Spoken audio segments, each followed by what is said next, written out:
শিক্ষা দিচ্ছে কলির জীবকে ভগবান। কি করে শিক্ষা দেয়? ও মায়েরা, কথাগুলো একটু মগজে নিন, এক বিন্দু হলেও কাজ হবে। কি শিক্ষা দেয়? স্বামী স্ত্রী, আসতে, স্বামী স্ত্রী খুব অশান্তি হচ্ছে, খুব ঝগড়া হচ্ছে, নদীর ধারে 5 মিনিট গিয়ে দাঁড়ান। আসতে, নদীর জলের দিকে 5 মিনিট তাকিয়ে থাকুন, আপনার মনটা ঠান্ডা হয়ে যাবে। কেন? নদী মানুষকে শিক্ষা দেয়। কি শিক্ষা দেয়? মানুষ, তুমি আমাকে দেখো, আমি প্রত্যেক দিন যেখান থেকে আসি আবার সেখানেই ফিরে যাই। মানুষ, তুমি ভুলেই গেছো যেখান থেকে এসেছো তোমাকেও কিন্তু সেখানেই ফিরতে হবে, তোমারও দিন এগিয়ে আসছে। মৃদুমন্দ বাতাস বইলে গাছের পাতায় পাতায় ঘষা দিয়ে তারাও ভগবানের নাম করে। এতেও তুমি যদি না বুঝতে পারো, তাহলে শোনো, সকালবেলা যখন ফুল তুলতে যাবে, ফুলটা গাছ থেকে না ছিঁড়ে এইভাবে 2 হাত দিয়ে ফুলটা চোল করে ধরে দেখবে, তাকিয়ে 5 মিনিট জিজ্ঞেস করবে, বল না ফুল, তুই তো চলতেও পারিস না, বলতেও পারিস না, অপরের সাহায্য নিয়ে তুই গোবিন্দ চরণে পৌঁছে গেলি। আমি মানুষ, আমার জ্ঞান বুদ্ধি বিবেক বৈরাগ্য চলা বলা কথা সব থেকেও আমি গোবিন্দ চরণে পৌঁছাতে পারলাম না। বল না ভুল, তুই কোন জন্মে কোন সাধনা করেছিলি শ্রী গোবিন্দের চরণ পেলি? তাই গৌর হরি বল। ভুল আপনাকে উত্তর দেবে, আমি বলছি না, বিশ্বকবি রবীন্দ্রনাথ বলছে, নদীর জলে থাকি রে কাঁপেতে, কাঁপে রে প্রাণ পাতার মোর মোরেতে। নদীর জলে থাকি রে কাঁপেতে, কাঁপে রে প্রাণ পাতার মোর মোরেতে। মনে হয় রে পাবো খুঁজে ফুলের ভাষা, যদি বুঝি মনে হয় রে পাবো খুঁজে ফুলের ভাষা, যদি বুঝি রে। সে পথ গেছে সন্ধ্যা তারার পারে, মন রে আমার ফিরে এসেছিস কারে, মন রে আমার ফেলে এসেছিস কারে, মন রে আমার। তাহলে কিং কর্তব্য বিমূঢ়, আমি যে মানুষ হয়ে জন্মালাম, কোন কর্ম করলে পরজন্মে আবার আমি মানুষ হব, এটা জানার দরকার তো নাকি? না দরকার নেই? আর মানুষ হব না বাবা, এটাই আমাদের চরম জানার দরকার। কিং কর্তব্য বিমূঢ়, আমি কোন কর্ম করলে পরজন্মে মানুষ হব? শুধু মানুষ হব নয়, একজন কৃষ্ণ ভক্ত মায়ের গর্ভে আমার জন্ম হবে। জীবনের চরম চাওয়া হলো এটাই। তার জন্য তোমাকে কর্ম করতে হবে। কি কর্ম করব? আমি বলছি না যে তুমি মালা তিলক করে রাস্তায় রাস্তায় ঘুরে হরিনাম করো, দরকার নেই।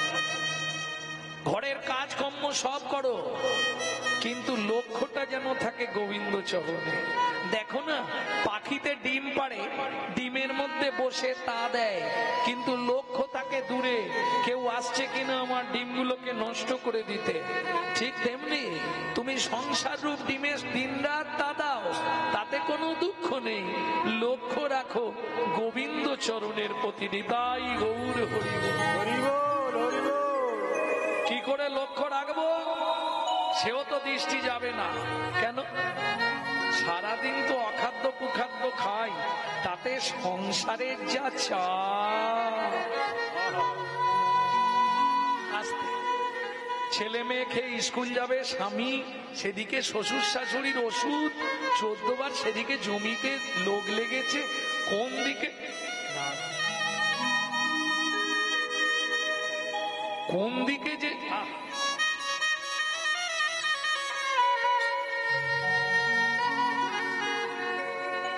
কোন দিকে যে যাব খুঁজে পাইনি। ও মায়েরা, মানুষ তুমি নিজেকে খুব চালাক ভাবো, মানুষ নিজেকে খুব চালাক ভাবে, কিন্তু জেনে রাখো যে যত চালাকি করো, যে করবে যত চালাকি, যাবার আগে বিছানায় ফেলে রোগড়ে রোগড়ে মারবো, তখন বুঝবে জীবনের জ্বালা কি। কারণ ক্যামেরা চলছে, ছাড় কেউ পাবে না। সে কি যোগী, কি সাধু, কি মুনি, কি ঋষি, সাজার অসাজা, ছাড় কেউ পাবে না। সেখান থেকে কারো রাস্তা নেই। তার প্রমাণ স্বয়ং ভগবান কৃষ্ণ দিয়ে গেলেন, ব্যাধের হাতে তীর খেয়ে মৃত্যুদণ্ড দিলেন। রামচন্দ্র সরজু নদীতে গিয়ে সুসাইড করলেন। ভক্তমন্ডলী, ভক্তিমতী মায়েরা, এগুলো বুঝতে হবে। যেমন, যদিও এই প্রসঙ্গ কমে নয়, তবুও বলি, আমি দুদিন আগে একটা ভিডিও দেখছিলাম, কোন একজন কীর্তনী, আমি নাম বলছি, ছেড়েছে শিবলিঙ্গের জন্ম, শিবলিঙ্গ সৃষ্টি কোথা থেকে। আমি এদেরকে বলি, তোরা একটু বই পড়, গ্রন্থ একটু পড়ে বল, কে কোথায় কি বলে দিল সেটা শুনে তুইও বলে দিবি, বই পড়বি না। যে যার ইচ্ছা মতো বকে যাচ্ছে। একটু শিব পুরাণটা খুলে দেখুন। লিঙ্গ বলতে গেলে আস্তে, লিঙ্গ বলতে গেলে একটা কথাই সবাই জানি, পুরুষের জননেন্দ্রিয়। না, কোনোদিনও নয়। তাহলে কীর্তন জগৎ সারা লাইফের মতো ছেড়ে দেবো। লিঙ্গ শব্দের অর্থ হচ্ছে চিহ্ন, স্ত্রীলিঙ্গ, পুংলিঙ্গ, ক্রীবলিঙ্গ আছে না বাবা? তাহলে লিঙ্গ মানে চিহ্ন বিশেষ। কার চিহ্ন? শিবের একটা চিহ্ন। ওই চিহ্নটাতেই আমরা জল দিয়ে পুজো করি। কারণটা কি জানেন? জানেন না? আমি শুনছিলাম কোন মুনি অভিশাপ দিয়েছে, শিবের লিঙ্গ খসে পড়ে গেছে, তারপরেই পুজো শুরু হয়ে গেছে। ছি ছি ছি ছি ছি, স্বাস্থ্য গ্রন্থ পড়বে না এরা? কে বলছে আমার দেখার দরকার নেই। কেন? আমি কালকে অন্য আরেকজনের শুনলাম, আমার মোবাইলে সেভ করে রেখেছি, মেসেজ করব আজকে গাড়ি ছেড়ে রাখতে, ভদ্রলোককে মেসেজ করব যে আপনি কোথায় পড়েছেন এটা বলুন তো। হিন্দু ধর্মটা কি ছেলে খেলা, ফুটপাতের ধর্ম নাকি? যে যার ইচ্ছা মতো বাদাম বিক্রি করে দেবে। যার জন্য হিন্দু ধর্মের এই অবক্ষয়। এখন দুজনে বেঁধেছে গন্ডগোল, কাতে কাতে? নারায়ণ আর ব্রহ্মা। ভালো করে বুঝবেন কথাগুলো। নারায়ণ ব্রহ্মাতে যখন গন্ডগোল বেঁধে গেছে, ব্রহ্মা বলছে আমি সৃষ্টি করি, আমার পুজো পৃথিবীতে হয় না, তুমি নারায়ণ, তুমি পালন কর্তা, তোমার পুজো প্রত্যেকদিন হচ্ছে। এটা মানেটা কি আমাকে বোঝাও। স্বাভাবিক গন্ডগোল হবে। আমি জীব সৃষ্টি করি, আমি মালিক, কেউ আমার নাম করছে না, আর তুমি লোককে খেতে দিচ্ছ বলে সবাই তোমারই নাম করবে, এটা কিরকম কথা? যেমন ধরুন আজকে এই যে অনুষ্ঠানটা হচ্ছে, যে মালিক তার নাম যদি কেউ না করে, সবাই যদি ওই কে খেতে দিচ্ছে তার নাম করে, মেনে নেওয়া যাবে? মালিক মেনে নেবে কি? কষ্ট হবে তার মনে প্রাণে। এখন ব্রহ্মা বলছে আমি জীব সৃষ্টি করি, জীব আমার পুজো করে নে, শুধু তোমার পুজো করে যাচ্ছে, এটা তো আমি মানবো না। বলে দেখো ব্রহ্মা, তুমি নিজের কর্মদোষে নিজের পুজোটা হারিয়ে ফেলেছো। কোন কর্মদোষ ছিল আমার, সেটা তুমি বলো। তখন নারায়ণ বলছে ব্রহ্মা তোমার লজ্জা করছে না জিজ্ঞেস করতে? কেন, কিসের লজ্জা লাগবে? তোমার ছেলে কামদেব যখন তোমায় বান মেরেছিল তুমি নিজের কন্যা সন্ধ্যার প্রতি ধাবিত হয়েছিলে। সন্ধ্যা অভিশাপ দিয়েছিল, পিতা তুমি যে যবনোচির কর্ম করলে পৃথিবীতে আর কোনোদিন তোমার পূজা হবে না। আমি পড়ে বলছি বাবা, কোনো বানানো গল্প নেই, এটা আমি মেনে নেব না। তো তুমি না মানলে লোকের কাছে গিয়ে বলো আমার পুজো করো গো, আমার পুজো করো গো। মানুষ ভালোবাসা কাউকে চেয়ে পাওয়া যায় তো? কাউকে বলবো এগো আমাকে ভালোবেসো, হ্যাঁ আমাকে আদর করো, হ্যাঁ এটা বলে হবে? তুমি ভালো কর্ম করলে মানুষ তোমাকে এমনি ভালোবাসবে। জন্ম হোক যথাতথা, কর্ম হোক ভালো, পাকে ফুটে পদ্ম ফুল, জগৎ করে আলো। এটা আমি মানবো না, তা তুমি মানবে না, তোমার ব্যাপার। এই নিয়ে দুজনে বচসা হতে হতে এবার হাতাহাতি লাগবে। হ্যাঁ, ব্রহ্মাও প্রধান্বিত, আর নারায়ণের তো আয় বললেই চক্র এসে যাবে, ব্রহ্মাকে টুকরো করে দেবে। এই দুজনে যখন জোরদার বেঁধে গেছে, নারায়ণ বলে দরকার নেই, মারলে নাম খারাপ হয়ে যাবে, মারামারি করলে। ব্রহ্মা থেমে যাও। কেন থামবো আমি? পৃথিবীতে সবাই তোমার পূজা করবে, আমার পূজা করবে না, আমি থামবো? হরি বল হরি বল। চলো দুজনে এক্ষুনি যাব বিচারকের কাছে। আমাদের বিচার কে করবে? দুজনে দেবাদিদেব মহেশ্বর।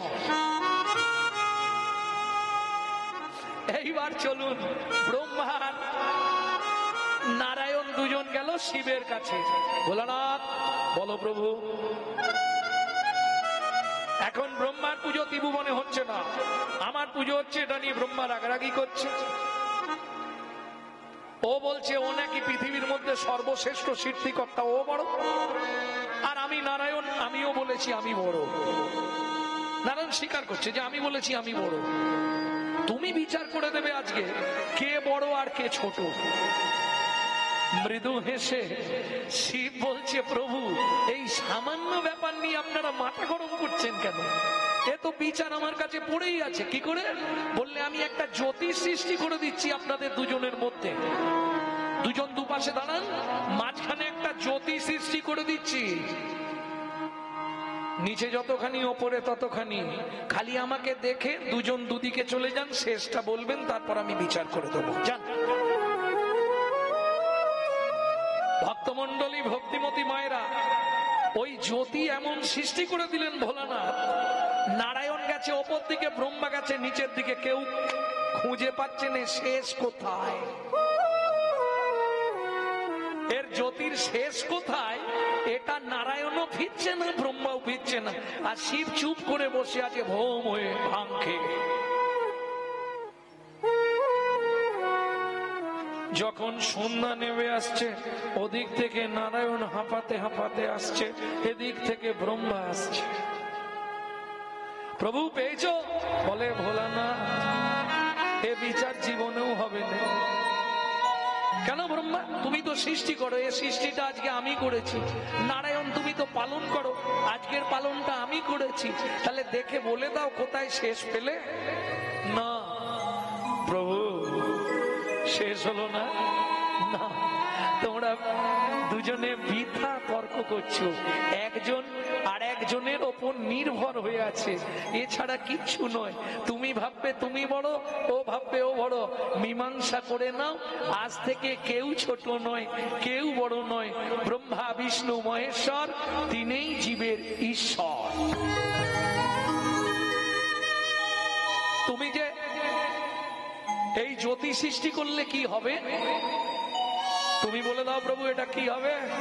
নারায়ণ বললে এইটা 12টা খণ্ড করা হবে, 12 জায়গায় 12টি জ্যোতির্লিঙ্গ রূপে প্রতিষ্ঠিত হবে। এই শিবলিঙ্গ সৃষ্টির রহস্য। ভোলানাথের ওই জ্যোতি মানে চিহ্ন, লিঙ্গ মানে অন্য কিছু নয়। যারা ভাবেন বা আমাদেরকে অনেকে বলে তোরা এই রকম জায়গায় জল ঢালিস, প্রতিবাদ করবেন। পুংলিঙ্গ, স্ত্রীলিঙ্গ, ক্লীবলিঙ্গ আছে না? লিঙ্গ মানে চিহ্ন। ভোলানাথের ওটা জ্যোতির চিহ্ন, ভাববেন না খারাপ কিছু। তার জন্যই 12টা জ্যোতির্লিঙ্গ পৃথিবীতে সৃষ্টি করা হয়েছিল ওই জ্যোতি থেকে, যা আজও পূজিত হচ্ছে।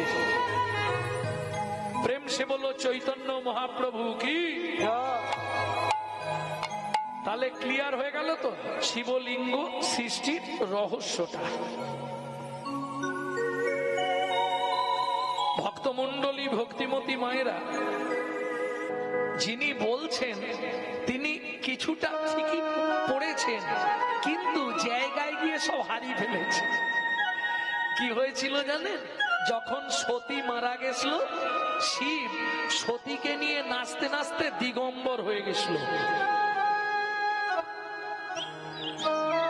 দিগম্বর হয়ে গেছিল, দিগম্বর মানে বোঝেন তো, বস্ত্র কিছু ছিল না।